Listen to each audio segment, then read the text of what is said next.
இப்ப நடந்துட்டு இருக்கக்கூடிய ரஷ்யா உக்ரைன் பிரச்சனையோட கள நிலவரம் என்ன நடந்திருக்கு, எந்தெந்த பகுதிகளில் ரஷ்ய தரப்பு வந்து முன்னேறி இருக்கிறாங்க அப்படிங்கறத தெளிவா இந்த பதிவுல பார்க்க ஆரம்பிக்கலாம். ரொம்ப நாளா கேட்டிருந்தீங்க, கொஞ்சம் டிலே ஆயிடுச்சு. ஏன்னா இப்ப நடந்துட்டு இருக்கக்கூடிய பிரச்சனை அப்படிங்கிறது வார் ஆஃப் அட்ரிஷன் அப்படிங்களும் சொல்லுவாங்க. பேச்சுவார்த்தைக்கு முன்னாடி இது போல இரு தரப்புலயும் வந்து பார்த்தீங்கன்னா மைட்டை காமிப்பாங்க. மாறி மாறி அடிச்சுக்குவாங்க. ஹெவியான ஃபைட்டிங்ஸ் நடக்கும். இதுல பொய்யான செய்திகள் அதிகப்படியா பரப்பப்படும். இந்த பகுதியில எங்க கட்டுப்பாட்டுக்குள்ள இருக்கு, இங்க தாக்குதல் நடந்திருக்கு அப்படிங்கிற மிஸ் இன்ஃபர்மேஷன் அப்படிங்கிறது அதிகமா ஸ்ப்ரெட் ஆகும். இது வேர்ல்டு வார் 2ல அதிகப்படியா இருந்துச்சு. இப்ப அதையும் பீட் பண்ணியிருக்கு அப்படிங்கிறதோட பல அனலிஸ்ட் வந்து தகவல்கள் இருக்கு. அதுக்கான காரணம் இந்த ஹிட்லர் படை தோக்குதான் போகுது.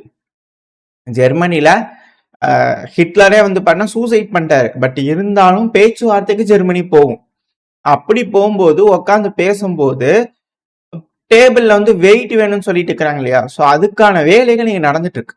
ஸோ இருதரப்புலையும் மாறி மாறி ஹெவியா அடிச்சுக்கிட்டு இருக்காங்க. ஓரளவுக்கு அனலைஸ் பண்ணி இருக்கக்கூடிய கள நிலவரம் வரக்கூடிய வீடியோ பதிவுகள் அடிப்படையில உக்ரைன் என்ன சொல்றாங்க, ரஷ்யா என்ன சொல்றாங்க அப்படிங்கறது தெளிவா இந்த பதிவுல பார்த்தலாம். நம்ம மேப் வீடியோ ஜூன் மாசத்துல போட்டோம்னு நினைக்கிறேன். ஸோ அதுக்கப்புறம் ரொம்ப கேப் விழுந்துருச்சு. ஸோ இப்போ ரஷ்ய தரப்புல எந்த அளவுக்கு முன்னேறி இருக்கிறாங்க அப்படிங்கறத உக்ரைன் சொல்லுவாங்க இல்லையா? அதாவது உக்ரைனோட pro Ukrainian source deep state தரப்புல சொல்லக்கூடிய விஷயங்கள். அதாவது இப்போ பிளாக் கலர் லோட் ஆயிருக்கும். இது ஜூலை மாசம் 1ஆம் தேதி ரஷ்யாவோட கட்டுப்பாட்டுக்குள்ள இருக்கக்கூடிய பகுதிகள் அப்படின்னு உக்ரைன் தரப்ப சொல்லியிருப்பாங்க இல்லையா? ஸோ அதை நான் இப்போ பிளாக் கலர்ல மார்க் ஆயிருக்கு. இது நீங்க டீப் ஸ்டேட்ல போயிட்டு 1 ஜூலை நீங்க எடுத்து பார்த்தீங்கன்னாலும் இப்போ என்ன பகுதிகள் மார்க் ஆயிருக்கோ அது அப்படியே இருக்கும். ஸோ இதை எப்படி நம்ம கம்பேர் பண்ணலாம், எந்த தேதியோட கம்பேர் பண்ணா ரஷ்யா முன்னேறி இருக்கிறது நம்மளால புரிஞ்சுக்க முடியும் அப்படின்னா, நம்ம 1ஆம் தேதி ஆகஸ்ட், அதாவது ஒரு மாசம், இந்த ஒரு மாசத்துல ரஷ்யா எந்தெந்த பகுதிகளில் முன்னேறி இருக்கிறாங்க அப்படிங்கிறத இதுல கம்பேர் பண்ணா தெரிஞ்சிடும். ஸோ வேரியேஷன் உங்களுக்கு தெரியும்னு நினைக்கிறேன். இந்த பிளாக் கலர்ல இருக்கிறது ஜூலை 1. ஸோ அதுக்கு மேல இப்போ ரெட் கலர்ல லோட் ஆயிருக்கிறது ரஷ்யாவோட கட்டுப்பாட்டுக்குள்ள இருக்கக்கூடிய பகுதிகள், உக்ரைன் சொல்லக்கூடிய விஷயங்கள்.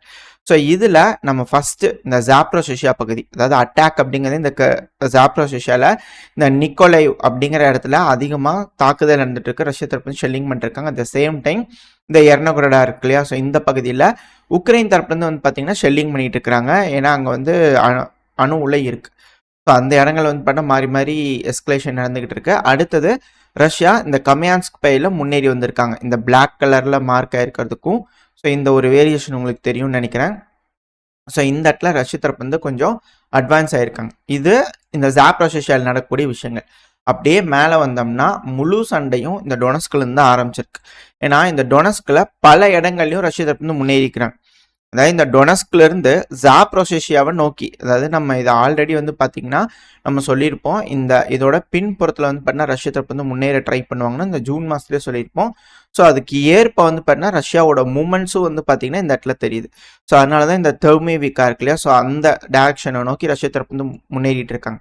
அதுக்கான காரணம் இப்போ ட்ரெஞ்ச் ஃபைல் நான் லோட் பண்ணியிருக்கேன். ஸோ இந்த இடத்துல உங்களுக்கு தெரியும், இந்த இடத்துல வந்து பார்த்தீங்கன்னா பிளாக் கலரில் ஸ்ட்ரைட் லைனாக இருக்குல்ல, மிக பெரும் ட்ரெஞ்சு. ஸோ உங்களுக்கு தெரியும் எந்த அளவுக்கு கிலோமீட்டர் டிஸ்டன்ஸ் வந்து பார்த்தீங்கன்னா உக்ரைன் வந்து இந்த இடத்துல ட்ரெஞ்சை தோண்டியிருக்கிறாங்க. நான் தோராயமாக தான் வரைகிறேன். ஸோ தோராயமாக 80 கிலோமீட்டர் ரேஞ்சுக்கு வந்து பார்த்தீங்கன்னா நீளத்துக்கு ட்ரெஞ்ச் லைனை தோண்டி உக்ரைன் தரப்புன்னு வச்சுருக்காங்க. இது வளைஞ்சு வளைஞ்சு போகும். ஸோ மிக பெரும் அளவில் இருக்கக்கூடிய ட்ரெஞ்ச் லைன். ஸோ அதில் ஃபர்ஸ்ட் லேயரில் வந்து பார்த்தீங்கன்னா இந்த தெர்மிவிக்காக்குள்ளே வந்து பார்த்தீங்கன்னா ரஷ்ய தரப்பு வந்து பிரேக் பண்ணிட்டு இருக்காங்க. அட் த சேம் டைம் வந்து பார்த்தீங்கன்னா இந்த லேயருக்கும் மேல் புறத்தில் ரஷ்ய தரப்பு வந்து உடச்சிட்டு இருக்காங்க. ஸோ இப்படி 2 புறத்துலையும் அடிக்கும்போது ஸோ இந்த பகுதிகள் முழுவதும் ரஷ்யா அவங்க கட்டுப்பாட்டுக்குள்ள எடுக்கிறதுக்கு அதிக அளவில் வாய்ப்பு இருக்குது. ஸோ அதை நோக்கி தான் இப்போ ரஷ்யாவோட மூமெண்ட்ஸ் எல்லாமே அதிக அளவில் இருக்கும். ஸோ ஒன்ஸ் இங்கே பிரேக் ஆகுது அப்படின்னு தெரிஞ்சிச்சுன்னா ரஷ்யா இந்த ஜாப்ரோசியால இருந்து ஒரு மாபெரும் அஃபென்சிவாக எடுக்க ஆரம்பிச்சிடுவாங்க. ஸோ ஃப்ரண்ட் லைன் ஃபுல்லாக கொலாப்ஸ் ஆகுது அப்படிங்கிற சொல்லிட்டு இருக்கிறோம் இல்லையா? ஸோ அதுக்கான காரணம் இதுதான். ஜாப்ரோசியா விழுகுது அப்படின்னா டொனஸ்க், இந்த இடத்துல டொனஸ்க் மட்டும் இல்லாம அதுக்கு மேல இருக்கக்கூடிய டின்ப்ரோ பெட்ரோவஸ்க் பகுதிகளையும் இழக்க ஆரம்பிச்சிருவாங்க உக்ரைன். ஸோ அதான் இதுல இருக்கக்கூடிய விஷயங்கள். ஸோ இங்க இருக்கக்கூடிய பகுதிகளில் ரஷ்யா தொடர்ந்து முன்னேறிக்கிட்டு இருக்காங்க. அதாவது என்டையர் ஃப்ரண்ட் லைனுமே இப்ப சண்டை நடந்துகிட்டு இருக்கு அப்படிங்கிற நம்ம சொல்றோம் இல்லையா? ஸோ அதுக்கான காரணமும் இதுதான். இந்த டொனஸ்கோட ஃப்ரண்ட் லைனோட டிஸ்டன்ஸை மட்டும் நம்ம கவர் பண்றோம் அப்படின்னா, ஸோ நான் இங்க தோராயமா மார்க் பண்ணியிருக்கேன், உங்களுக்கு தெரியும். அதாவது சும்மா தோராயமாக தான் மார்க் பண்ணிக்கிறேன் அப்ராக்சிமேட்டா.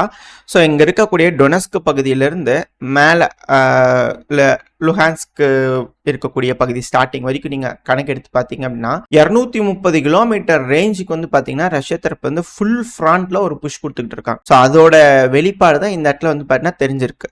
ஸோ இது எல்லாமே ஆகஸ்ட் 1ஆம் தேதி வரைக்கும் தான். அதுவும் ஆகஸ்ட் 7 அதுவும் இன்னைக்கு திரும்ப அப்டேட் ஆயிருக்கு. ஆகஸ்ட் 8 திரும்பவும் பல இடங்கள்ல முன்னேறிக்கிறாங்க அப்படிங்கிறது ப்ரோ உக்ரைனியன் தரப்பு சொல்லிக்கிறாங்க. ஸோ நம்ம ஆகஸ்ட் 7 வரைக்கும் தான் இருக்கக்கூடிய டீட்டெயில்ஸை நான் வெரிஃபை பண்ணியிருந்திருக்கேன். ஸோ அந்த ஆகஸ்ட் 7ஓட கள நிலவரத்துக்கு நம்ம சேஞ்ச் பண்ணிக்கலாம். அதாவது இதுக்கே உங்களுக்கு வேரியேஷன் தெரியும்னு நினைக்கிறேன். இந்த 7 நாள்ல எந்த அளவுக்கு ரஷ்யா தரப்பு வந்து முன்னேறிக்கிட்டு இருக்காங்கன்னு சொல்லிட்டு. ஸோ அதோட வேரியேஷன் இந்த பகுதிகளில் உங்களுக்கு சேஞ்ச் ஆகும். ஸோ பார்த்தீங்கனாலே தெரியும். ஸோ இந்த என்டையர் ஃப்ரண்ட் லைனுமே வந்து பார்த்தீங்கன்னா சேஞ்ச் ஆகிட்டு இருக்கு. இப்போ இதோட ஈவெண்ட்ஸை பார்க்க ஆரம்பிச்சிடலாம். ஏன்னா அப்பதான் நம்மளுக்கு தெரியும் என்ன நடந்துகிட்டு இருக்குன்னு சொல்லிட்டு. ஸோ ரஷ்யாவோட மூவ்மெண்ட்ஸ் இந்த டைரக்ஷன்ல தான் இருக்கு அப்படிங்கிறதுக்கான காரணம் இங்க இருக்கக்கூடிய தாக்குதல்கள். இப்போ அதுக்கான சைட்ல வீடியோ பதிவுகள் லோட் ஆயிருக்கும். அது ஒரு மாசத்துக்கு 5000 ஃபேப் குண்டுகள் விகிதம் ரஷ்யா தரப்பு வந்து ஏவிட்டு இருக்காங்கன்னு சொல்லிக்கிறாங்க இல்லையா. ஸோ அதுல கான்சென்ட்ரேஷன் அதிகப்படியா இந்த டொனஸ்க் பையில இருக்கு. அதுக்கான சில வீடியோக்கள் சைட்ல லோட் ஆயிருக்கும். இதுல இந்த அலெக்சாண்ட்ரியோபில் சைட்ல லோட் ஆயிருக்கக்கூடிய வீடியோ பதிவுகள். ஸோ அந்த மேப்ல பார்க்கும்போது உங்களுக்கு தெரியும். ஸோ இங்க இருக்கக்கூடிய 3 முக்கியமான செட்டில்மெண்ட்ஸ்ல உக்ரைன் அதிகப்படியான வீரர்கள் குமிச்சு வச்சிருப்பாங்க இல்லையா. ஸோ அந்த பகுதிகளில் ஃபேப் குண்டுகளை வந்து பண்ணா ரஷ்யா தரப்பு வந்து டெலிவரி பண்ணிக்கிட்டு இருக்காங்க. அதுவும் துல்லியமா இந்த பகுதிகள் எல்லாமே ட்ரோன் என்சர்க்கிள்மெண்ட்டுக்குள்ள இருக்கு. கம்ப்ளீட் சர்வைலன்ஸ்குள்ள இந்த பகுதிகள் இருக்கு. ஸோ முதல்ல ட்ரோன் சர்வைலன்ஸ் எடுக்கிறாங்க, எஃபிவி தாக்குதல், அதுக்கப்புறம் இது போல ஃபேப் ரக குண்டுகளை யூஸ் பண்ணி தாக்குதல். இதனால அதிகப்படியான இழப்புகள் உக்ரைனுக்கு ஏற்படுது. ஸோ உக்ரைன் கிட்ட ஹெவி ஆர்மர்ஸ் அப்படிங்கிறது எல்லாமே இலக்க இந்த எஃபிவி ட்ரோன்கள்லாம் வரும்போது அங்க இருக்கக்கூடிய டேங்குகள், ஆர்மட் பர்சனல் வெஹிக்கல், இந்த பிராட்லி இன்ஃபேண்ட்ரி வெஹிக்கல் எல்லாத்தையும் தாக்கி அழிக்க ரஷ்யா தரப்பு வந்து இருக்கக்கூடிய வீரர்கள் அடுத்த கட்ட முன்னேற்றம். ஸோ வந்து அஃபென்சிவ் ஆபரேஷனுக்கு ப்ரிப்பேர் ஆகி அந்த பகுதிகளை ஸ்ட்ராங் பண்ண ஆரம்பிக்கிறாங்க. இது போல ஸ்டேஜ் பை ஸ்டேஜா வந்து பண்ணா ரஷ்யா தரப்பு வந்து என்டையர் ஃப்ரண்ட் லைனே ப்ரெஷர் கொடுக்குறாங்க. இப்போ நம்ம மேப்ல பார்ப்போம் எந்தெந்த பகுதிகளில் இந்த தாக்குதல்கள், இந்த ஃபேப் வகை குண்டுகள் தாக்குதல் நடந்திருக்கு அப்படிங்கிறது போல. அதாவது நம்ம சொல்லியிருந்தோம் இல்லையா இந்த வழியா முன்னேறதுக்கு வாய்ப்பு இருக்குன்னு. ஸோ அதுல மிக முக்கியமான பகுதிகள் இந்த சொஷ்னிவ்கா, இந்த அலெக்ஸ் ஒல்ஸ்ட்ரோபில், அப்புறம் ஒலெக்சிவ்கா, தெர்னோவ். ஸோ இந்த பகுதிகள்லாம் வந்து பார்த்தீங்கன்னா ரஷ்யா தரப்பு வந்து அட்டாக் பண்ணிக்கிறாங்க. அதுவும் இங்க இருக்கக்கூடிய ரிவர் வந்து பார்த்தீங்கன்னா உங்களுக்கு எக்ஸாக்டா தெரியும். இந்த சேட்டலைட் மேப்ல மார்க் பண்ணும்போது தெரியும். ஸோ இந்த பகுதிகள் தான் வந்து பார்த்தீங்கன்னா குறிப்பாக லொக்கேட் பண்ணி அந்த தாக்குதலோட வீடியோவில் நீங்கள் பார்த்திருந்தாலே தெரியும். ஸோ இந்த பகுதிகளில் ஏர் ஸ்ட்ரைக் வந்து பார்த்தீங்கன்னா ரஷ்யா தரப்பு வந்து விமானங்களை பயன்படுத்தி பண்ணிக்கிட்டு இருக்காங்க. ஸோ இது இங்கே இருக்கக்கூடிய கள நிலவரம். ஸோ இந்த ஏரியாவை முழுவதும் ரஷ்யா அவங்களோட அஃபென்சிவ் ஆப்ரேஷன் மூலயமா பகுதிகளை பிடிச்சு அடுத்தது பகுதிகளை நோக்கி போயிட்டு இருக்காங்க. ஸோ இந்த டின்ப்ரோ பெட்ரோவெஸ்கில் வந்து உக்ரைன் தரப்பு வந்து இவாக்குவேட் பண்ணிட்டு இருக்காங்கன்னு சொல்லிக்கிறாங்க இல்லையா. ஸோ அது எல்லாமே இங்கே இருக்கக்கூடிய பகுதிகள் தான். அதாவது நான் தோராயமாக ரெட் கலரில் மார்க் பண்ணி காட்டுறேன். ஸோ இந்த பகுதிகள்லாம் ரஷ்யா அவங்க கட்டுப்பாட்டுக்குள்ள எடுக்கிறாங்க அப்படிங்கும்போது டின்ப்ரோ பெட்ரோவெஸ்கோட பல பகுதிகள் ரஷ்யா அவங்க கட்டுப்பாட்டுக்குள்ள எடுத்திருக்காங்க. இந்த பகுதிகளில் எடுக்கும்போது அவங்க பின்புறத்தில் வந்து பார்த்தீங்கன்னா ஜாப்ரோஷியாவோட பேக் சைடில் வந்து அடிப்பாங்க. இந்த டின்ப்ரோ பெட்ரோவெஸ்க்கு அதிகப்படியாக பேசுறதுக்கான காரணம் ஜாப்ரோஷியா கையை விட்டு போயிடும். ஸோ அதுதான் இங்கே இருக்கக்கூடிய விஷயம். ஸோ இந்த இடத்துல வந்து பார்த்தீங்கன்னா ஜாப்ரோஷியா இந்த இடத்துல லைட்டாக மார்க் ஆயிருக்கும். நம்ம ரோட்ஸ் மேப்பில் பார்க்கும்போது தெரியும். ஸோ இந்த இடத்துல வந்து பார்த்தீங்கன்னா மேப் ஆயிருக்கு இல்லையா. ஸோ இதோட பேக் சைடில் வந்து ரஷ்யா அடிக்கும்போது இந்த ஏரியாவில் தோராயமாக இந்த ஏரியாவில் வந்து ரஷ்யா தரப்பு வந்து அடிக்கும்போது ஸோ இந்த பகுதிகள் எல்லாமே அவங்க கட்டுப்பாட்டுக்குள்ள வந்துடும். ஸோ அதனால் இந்த சைடில் அவங்க அதிக அளவில் கான்சன்ட்ரேட் பண்ணிருக்காங்க. இப்போ அடுத்தது நம்ம பக்ரோஸ்க்கு வரணும். ஏன்னா இந்த பக்ரோஸ்கோட புறநகரங்களையும் சண்டை நடந்து ஃபுல் ஃப்ளெட்சியும் முன்னேறிட்டு தான் இருக்காங்க. பட் ஆனால் ஹெவியான கான்சன்ட்ரேஷன் அப்படிங்கிறது பக்ரோஸ்க் பையில். இதுவும் ப்ரோ ரஷ்யன் சோர்சஸ்லாம் இருக்காங்க இல்லையா. ஸோ அவங்க தரப்புன்னு சொல்லக்கூடிய விஷயம் என்னன்னா இந்த பக்ரோஸ்கோட புறநகரங்கள் இருக்கக்கூடிய பகுதிகள் ரஷ்யா அவங்க கட்டுப்பாட்டில் எடுத்துறாங்க. உக்ரைன் சொல்ற வரைக்கும் கிரே ஜோனா இருக்கு. பட் ஆனால் ரஷ்யா இந்த பகுதிகள்லாம் கட்டுப்பாட்டில் எடுத்துறாங்க. அதுவும் இந்த த்ரோயோன்ரிக்கா இருக்கு இல்லையா, த்ரோயோன்ரா. ஸோ இந்த பகுதிகள்லாம் ரஷ்யா அவங்க கட்டுப்பாட்டில் எடுத்தா சொல்லப்பட்டு வருது. ஸோ இப்போதைக்கு ரஷ்ய தரப்புல இருந்து இங்க இருக்கக்கூடிய பகுதிகள்லையும் அட் த சேம் டைம் வந்து பாத்தீங்கன்னா இந்த ஹைவேஸை பிடிச்சோம். ஸோ இந்த 2 புறநகரங்களையும் வந்து பாத்தீங்கன்னா ரஷ்ய தரப்பு வந்து அட்டாக் பண்ணிட்டு இருக்காங்க. அவுட்ஸ்கர்ட்ஸ்ல வந்து அட்டாக் பண்ணிட்டு இருக்காங்க. அடுத்தது மிர்னோகிராட். இது 2 ட்வின் சிட்டிஸ் நம்ம பார்த்துட்டு இருக்கோம் இல்லையா.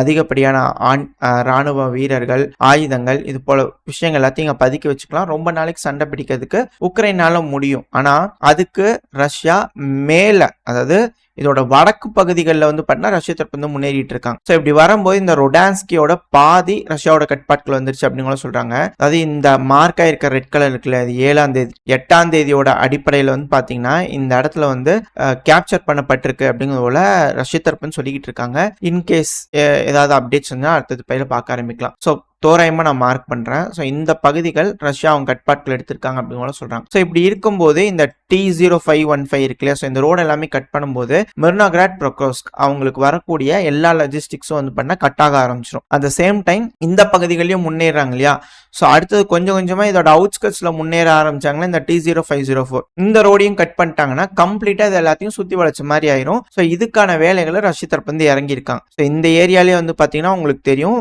ஒரு மாசங்கள்ல எந்த அளவுக்கு ஃப்ரண்ட் லைன்ல ரஷ்ய தரப்பு வந்து முன்னேறி இருக்காங்க. இது பாக்குறதுக்கு வேணா நம்மளுக்கு சிறுசா தெரியலாம், ஆனா அதுவும் நான் தோராயமா தான் மார்க் பண்ணியிருக்கேன். அதாவது இங்க இருந்து இந்த பகுதிகளில இருந்து இதோட புறநகரங்கள்ல முன்னேறி இருக்கிறாங்க இல்லையா, ஸோ அது மட்டுமே நான் இங்க சும்மா மார்க் பண்ணியிருக்கேன் இல்லையா. ஸோ இது வரைக்கும் இந்த உதாச்சினிய பகுதி வரைக்கும் வந்து பாத்தீங்கன்னா 257 ஸ்கொயர் கிலோமீட்டர் தோராயமா வரைஞ்சே இந்த அளவுக்கு வந்திருக்கு. ஸோ அதிகப்படியே இந்த பகுதிகளில் முன்னேறிக்கிட்டு இருக்காங்க. அட் த சேம் டைம் பக்ரோஸ்க் சுத்தியும் வந்து பாத்தீங்கன்னா ரஷ்ய தரப்பு வந்து முன்னேறிட்டு இருக்காங்க. அதுக்கான காரணம் இங்க இருக்கக்கூடிய கொஸ்டான்டினிவ்கா. இது ஆல்ரெடி வந்து பாத்தீங்கன்னா யூ ஷேப்ல வந்து பாத்தீங்கன்னா ரஷ்ய தரப்பு வந்து முன்னேறிட்டு இருக்காங்க. இது ஆல்ரெடி நம்ம சொன்னதுதான். இதுக்கு முன்னாடி மேப் வீடியோக்கள்ல நீங்க எடுத்து பாத்தீங்கன்னா ரஷ்யா இப்படி தான் வருவாங்க அப்படிங்கிற நம்ம சொல்லியிருப்போம். ஏன்னா ஒரே ஸ்ட்ராட்டஜி தான் அவங்க ஃபாலோ பண்றாங்க. ஸோ இங்க இருக்கக்கூடிய கொஸ்டான்டினிவ்காவை நோக்கி அவங்க முன்னேறாங்க. அதுவும் இந்த செசிவியார்லாம் கோட்டை எந்த அளவுக்கு இம்பார்ட்டன்ட் அப்படிங்கிறத பார்த்திருந்தோம். ஸோ அதெல்லாம் கிராஸ் பண்ணி ரஷ்ய தரப்பு வந்து முன்னேறிட்டு இருக்காங்க. இந்த கொஸ்டான்டினிவ்காவும் ரஷ்யா தாக்குதல் பண்ணி எடுத்துட்டாங்க, சுத்தி வளைச்சு எடுத்துட்டாங்க அப்படின்னா நேரா கிராமட்டாஸ்க் ஸ்லோவியான்ஸ்க். ஸோ இதைத்தான் வந்து பாத்தீங்கன்னா நம்ம சேனல் அடிக்கடி சொல்லிட்டு இருப்போம். இந்த இடத்துல லிமன் இருக்கு இல்லையா, ஸோ இந்த பகுதியை நோக்கி முன்னேறிட்டு இருக்காங்க ரஷ்யா. இன்னைக்கு காலையில கூட பார்த்திருப்போம் இந்த லிமன் பகுதியிலிருந்து இவாக்குவேட் பண்ணிட்டு இருக்காங்க. ஸோ இப்படி பண்றாங்க அப்படின்னா இந்த ஸ்லோவியான்ஸ்க் கிராமட்டாஸ்கையும் சுத்தி வளைக்கிற மாதிரி ஆயிரும். ஸோ இந்த இடங்கள் ஃபுல்லுமே ப்ரெஷர்ல கம்ப்ளீட் ப்ரெஷர்ல இருக்கு அப்படிங்கிறத தெரிஞ்சுக்கலாம். இதுல இன்னொரு விஷயம் என்னன்னா இந்த இருக்கக்கூடிய கலை நிலவரம் பேஸ் பண்ணி சொல்றேன். இந்த கெத்ரினிவ்காங்கிற பகுதி வந்து பாத்தீங்கன்னா கிரே ஜோன்ல கூட இல்ல அப்படிங்கிறத உக்ரைன் தப்புன்னு சொல்றாங்க. பட் ஆனா அந்த இடத்துல ரஷ்ய வீரர்கள் இருந்தாங்க, நாங்க அவங்க மேல தாக்குதல் பண்றோம் அப்படின்ற ட்ரோன் வீடியோக்கள் வருது. இது எப்படி உறுதி செய்யலாம் அப்படின்னா சைட்ல ஒரு வீடியோ பதிவுகளோட இருக்கும். இது உக்ரைனோட ட்ரோன்கள், ரஷ்ய வீரர்கள் அங்க இருந்தாங்க, டேங்கல் எடுத்துட்டு வந்தாங்க, எப்படி சூறையாடுறோம் பாருங்க அப்படிங்கிறத அவங்க தரப்பு இந்த வீடியோ பதிவுகள் விட்டுருந்தாங்க. ஸோ இதை வச்சு பார்க்கும்போது ரஷ்யாவோட டேங்கல் அந்த பகுதியில வந்துருச்சு. அந்த பகுதியில் வந்துருச்சுனாலே நார்மலாகவே அபேண்டன்மெண்ட் போயிடுவாங்க, உக்ரைனும் சரி ரஷ்யாவும் சரி. அந்த டேங்க்ல அந்த இடத்துக்கு போயிட்டாங்க அப்படின்னா அங்கேருந்து இறங்கி பக்கத்தில் இருக்கக்கூடிய பகுதிகளை ஸ்ட்ராங் பண்ணி அவங்களோட கட்டுப்பாட்டுகளை எடுத்துக்குவாங்க. இது ஃபர்ஸ்டாக போகக்கூடிய வீரர்கள். ஸோ அடுத்தடுத்து வீரர்கள் வருவாங்க, அந்த பகுதிகளை அவங்க ஹோல்டு பண்ணதுக்கு அப்புறமா அங்கிருந்து முன்னேற ஆரம்பிப்பாங்க. இந்த பகுதிகள் முழுவதும் அவங்க கட்டுப்பாட்டில் எடுத்ததுக்கு அப்புறமா எல்லாம் கிளியரிங் ஆப்ரேஷன் முடிஞ்சதுக்கு அப்புறம் அடுத்த பகுதியை நோக்கி போக ஆரம்பிப்பாங்க. இதுதான் வாடிக்கை நடக்கக்கூடிய விஷயங்கள். இந்த பகுதி எல்லாமே ரஷ்யா அவங்க கட்டுப்பாட்டில் எடுத்திருக்காங்க. இது இந்த வீடியோக்கள் பார்க்கும்போதே நம்மளால புரிஞ்சுக்க முடியுது. ஹெவியான ரஷ்யன் ட்ரூப்ஸ் அந்த பகுதிக்குள்ள என்டர் ஆகிட்டாங்க அப்படிங்கிறது போல. இதுக்கு காரணம் ஒன்று இருக்கு. அதுக்கான காரணம் என்ன அப்படின்னா மேப்ல பார்ப்போம். அதாவது நம்ம பார்த்தது வந்து பார்த்தீங்கன்னா இந்த கெத்ரனிவ்கா. ஸோ இந்த பகுதியில் ரஷ்யா இருக்காங்க. ப்ரோ ரஷ்யன் சொல்ற வரைக்கும், அதாவது ரஷ்யன் இருப்பாங்க இல்லையா மீடியாக்கள், ஸோ அவங்க சொல்றது என்னன்னா இங்க இருக்கக்கூடிய ரிசர்வாயர் வரைக்கும் வந்து பண்ணா ரஷ்ய தரப்பு வந்து முன்னேறிட்டாங்க அப்படிங்கோல அவங்க தப்புன்னு சொல்லிக்கிறாங்க. இதுல இந்த ரிசர்வாயர் வரைக்கும் முன்னேறி இருக்கிறாங்க அப்படின்னா நான் உங்களுக்கு ஏரோ மார்க் போட்டு காட்டுறேன். ஸோ இங்க இருக்கக்கூடிய பகுதிகள் இருந்து ரஷ்ய தரப்புல முன்னேறி இந்த இடத்துல அணை கட்டிட்டாங்க. ஸோ ரஷ்யா ஆல்ரெடி இங்க இருக்கக்கூடிய பகுதிகள் இருந்து கெத்ரினிவ்காக்கும் முன்னேறிட்டு இருக்காங்க. ஆல்ரெடி இங்க இருக்கக்கூடிய அலெக்சாண்ட்ரியோ கெலினோ வரைக்கும் ரஷ்ய தரப்பு வந்து முன்னேறிட்டாங்கன்ட்டு உக்ரைன் தரப்புலேருந்து சொல்லியிருக்கிறாங்க. ஸோ இந்த பகுதிகளுக்குள்ள இருக்கக்கூடிய உக்ரைனியன்ஸ்க்கு எந்த ஒரு சப்ளைஸும் சப்போர்ட்டும் வர்றதுக்கு வாய்ப்பே கிடையாது. ஏன்னா இங்க இருக்கக்கூடிய வாட்டர் பேரியர் வந்து பாத்தீங்கன்னா அதிகப்படியான ஆயுதங்கள், ஹெவி ஆர்மர்ஸ்லாம் கொண்டு வரதுக்கு முடியாது. இதுக்கப்புறம் இங்க இருக்கக்கூடிய உக்ரைனியன்ஸ் இவாக்குவேட் ஆகணும் அப்படின்னு நினைச்சாலே ரொம்ப ரொம்ப சிரமமா தான் இருக்கும். அவங்க இவாக்குவேட் பண்ணாலே திரும்பி ஓடணும். பல பதிவுகளில் பார்ப்போம் இல்லையா. ஸோ அது போல தான் ஒன்று இங்கே இருக்கக்கூடிய காலி இடங்கள், அதாவது நான் தோராயமாக தான் மார்க் பண்ணுறேன். உக்ரைனோட அந்த கிரே ஜோன் சொல்கிறாங்க இல்லையா, அதை கூட நம்ம மார்க் பண்ண கிடையாது. கட்டுப்பாட்டுக்குள்ளே இருக்கக்கூடிய பகுதிகள் அப்படின்னு சொல்லிக்கிறாங்க இல்லையா. ஸோ அந்த பகுதிகள் மட்டும் இருந்து நான் உங்களுக்கு வைக்கிறேன். ஸோ தோராயமாக 73 ஸ்கொயர் கிலோமீட்டர் அளவுக்கு இருக்கக்கூடிய பகுதிகள் ரஷ்யாவுக்கு சண்டையே இல்லாமல் அவங்க கட்டுப்பாட்டுக்குள்ள வந்துடும். ஸோ ஓரளவுக்கு தான் அணிஞ்சிருக்கேன் தோராயமாக. இந்த பகுதிகள் அவங்க கட்டுப்பாட்டுக்குள்ள வர்றதுக்கு அதிகப்படியான வாய்ப்புகள் இருக்கு. ஸோ அப்படி வருது அப்படின்னாலே ஆட்டோமேட்டிக்கா இந்த H20 ஹைவேஸ் அப்புறம் T0504, ஸோ இந்த ஹைவேஸ் ஃபுல்லாவே ரஷ்யா கட்டுப்பாட்டுக்குள்ள எடுத்துருவாங்க. எடுத்துட்டாலே கொஸ்டான்டினிவ்கா. ஸோ ஈஸியா இந்த பகுதிகள் எல்லாமே அவங்களுக்கு கனெக்ட் ஆயிடும். ஸோ அதிகப்படியான வீரர்கள் இங்க இருக்கக்கூடிய ஹைவேஸை யூஸ் பண்ணியே வந்து பாத்தீங்கன்னா ரஷ்யா இந்த ஸ்துப்போன்ஸ்கி வழியாவும் சரி இங்கிருந்தும் சரி அதிகப்படியான வீரர்களை இந்த கொஸ்டான்டினோவ்கா நோக்கி வர வச்சிருவாங்க. ஸோ வந்துட்டாங்க அப்படின்னா இதை அஃபென்சிவ் பேஸா பயன்படுத்தி ரஷ்யா அட்டாக் பண்ணதுக்கு அதிகப்படியான வாய்ப்பு இருக்கு. ஸோ இந்த பகுதிகளிலும் ரஷ்யா தரப்பு வந்து ஹெவியா அட்டாக் பண்ணிக்கிட்டு இருக்காங்க. அட் த சேம் டைம் இங்க இருக்கக்கூடிய பில்லோரிஃப்கா, ஸோ அதுலேருந்து தாண்டி இந்த ஹெக்ரோஃப்கா இருக்கு இல்லையா, ஸோ அந்த பகுதிகளை ரஷ்யா தரப்பு வந்து முன்னேறதா சொல்லிட்டு இருக்காங்க. ஏன்னா இந்த இடங்கள்ல இந்த மேப்பை தொடர்ந்து பார்க்குறவங்களுக்கு தெரியும் எந்த அளவுக்கு ரஷ்யா இந்த பகுதிகளில் பிடிக்கிறதுக்கு சிரமப்பட்டிருக்காங்க அப்படிங்கிறது போல. கிட்டத்தட்ட வருஷ கணக்காக வந்து பார்த்தீங்கன்னா இந்த இடத்துல ஸ்ட்ராங் பண்ணி தான் இங்க இருக்கக்கூடிய பில்லோரிஃப்கால மீட் எடுத்தாங்க. அதெல்லாம் நம்ம பார்த்துருப்போம். அதுக்கான காரணம் அங்க இருக்கக்கூடிய தெருக்கொன்ஸ்னு சொல்லுவாங்க. அந்த டைம் வீடியோ பதிவுகள் பார்க்கும்போது சொல்லியிருப்போம், ஆர்டிஃபிஷியலா மேன் மேட் ஒரு ஹில் தான் அது. அதாவது இந்த மைனிங் இருக்கு இல்லையா, ஸோ அப்படி மைன் பண்ணும்போது அதில் இருக்கக்கூடிய கழிவுகள்லாம் எடுத்து வைப்பாங்க இல்லையா, ஸோ அப்படி வச்சு உருவாக்கக்கூடிய மலை தான் அது. சைடு லோடாக இருக்குது. இப்போ நடந்ததில்ல, இது ஸ்ட்ராங் பண்ணும்போது வரக்கூடிய வீடியோ பதிவுகள். அந்த டைம்ல நம்ம ரெக்கார்ட் பண்ணிட்டு இருக்கனால இந்த வீடியோ பதிவுகளை நம்ம எடுத்து வச்சிருக்கோம். ஸோ இது வந்து முன்னாடி நடந்த விஷயங்கள். பட் இந்த இடத்த பிடிக்கிறதுக்கு ரஷ்யா அந்த அளவுக்கு கஷ்டப்பட்டிருக்காங்க. ஸோ எல்லாம் இப்போ தாண்டி வராங்க அப்படின்னா அடுத்த சிவர்ஸ்க். ஸோ சிவர்ஸ்க்கு அடுத்த மிக முக்கியமான விஷயம் இந்த இடத்துல பிரான்ஸோட ட்ரூப்ஸ்லாம் இருந்தாங்க. பிரான்ஸ் இதை டிஃபெண்ட் பண்ணுறதுக்கு ட்ரை பண்ணுவாங்க அப்படிங்கிறவங்களாம் நம்ம பார்த்துருப்போம். ஸோ ஒரு பகுதிகள் ஒரு நாட்டோட கட்டுப்பாட்டுக்குள்ளே இருக்குது, அவங்களோட பாதுகாப்பு வளையத்துக்குள்ளே இருக்குது அப்படிங்கிறலாம் அந்த டைமில் நம்ம தெளிவாக பார்த்துருப்போம். ஸோ இது இக்கட்டான சூழ்நிலை. ஏன்னா ஸ்ட்ரைட் இன்ட்டு சிவர்ஸ்க்கு மட்டும் ரஷ்யாவோட கட்டுப்பாட்டுக்குள்ள இருந்துச்சுன்னா ஸ்ட்ரைட்டாக கிரமட்டாஸ்க்கும் ஸ்லோவேயான்ஸ் கூட ஹார்ட் அடிக்கிறதுக்கு ரஷ்யாவுக்கு ஒரு வாய்ப்பு கிடைச்சிடும். ஸோ இது ஒரு மிக முக்கியமான பகுதி. பேட்டில் ஆஃப் டொனஸ்க்ன்றது கம்ப்ளீட்டாக முடிஞ்சிடும்.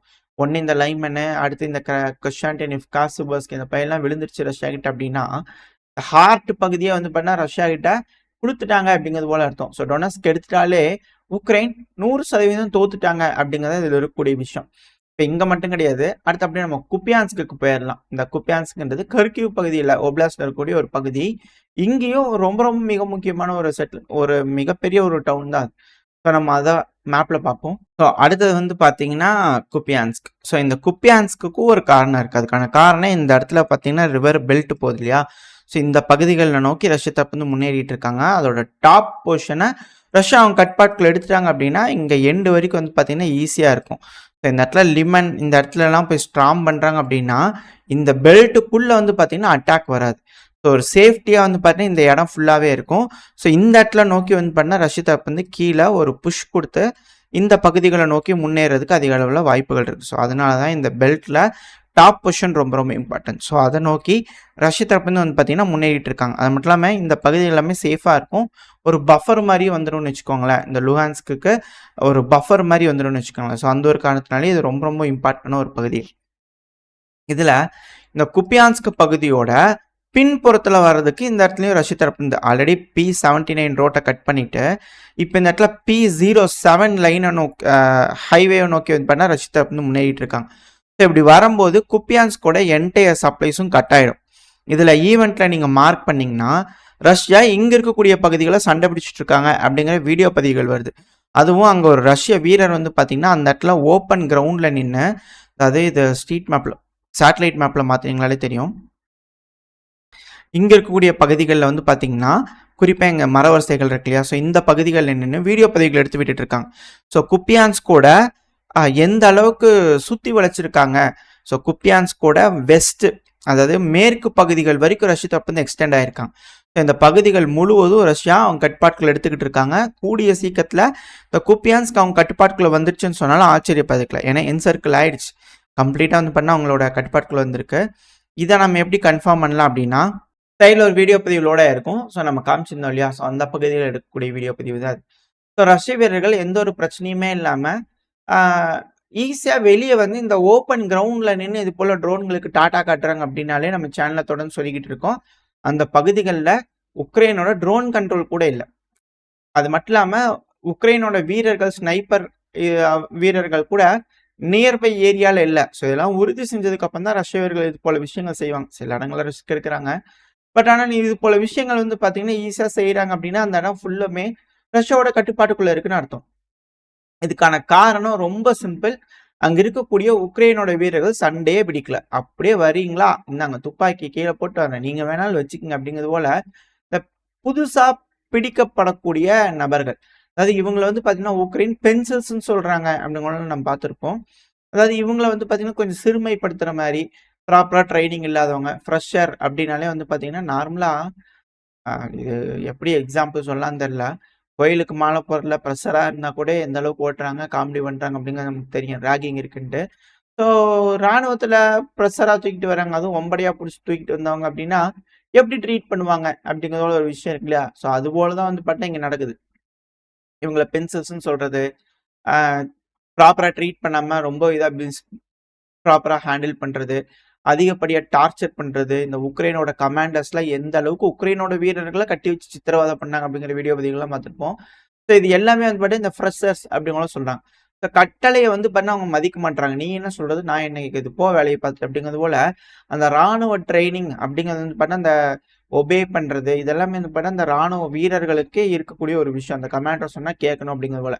வம்படியா வலுக்கட்டாயமா புடிச்சுட்டு வரவங்கள போய் போய் முன்னாடி போய் நில்லு, இங்க போய் நில்லு, இத்தனை மணி நேரம் நில்லு, நான் அப்படிலாம் நிக்க முடியாது போ அப்படிங்கிற மாரி சொல்லிட்டாங்கன்னா, எப்படி அப்படிங்கிற கேள்வி இருக்கு இல்லையா? ஸோ இது போல விஷயங்கள்லாம் ரொம்ப அதிகப்படியா உக்ரைனுக்கு பேக் ஃபயர் ஆயிட்டு இருக்கு. பிடிச்சிட்டு போலாம், 2 லைனையும் நிப்பாட்டலாம், அவங்களும் துப்பாக்கி வச்சு நிக்கலாம். ஆனா ஒரு கட்டத்துக்கு மேல வம்படியா கடைசி வரைக்கும் நீ சண்டை பிடிக்கணும் அப்படின்னு சொன்னா, அந்த மாரல் வேல்யூ இருக்குமா அப்படின்னு கேட்டா இருக்காது இல்லையா? ஸோ அதுதான் இங்க நடந்துட்டு இருக்கு. ஸோ அதனால ஈஸியா வந்து பார்த்தா ரஷ்ய தரப்பு வந்து எல்லாத்துலயும் பின்புறத்துல வந்து எல்லா பகுதியும் சுத்தி சுத்தி வளைச்சு, அந்த பகுதிய அவங்க கட்டுப்பாட்டுக்குள்ள எடுத்துட்டு இருக்காங்க. ஒன்ஸ் குப்பியான்ஸ்க் இழந்துட்டாங்கன்னா, மிக பெரும் இழப்பு உக்ரைனுக்கு இருக்கு அப்படிங்கிற மாற்று கருத்துல.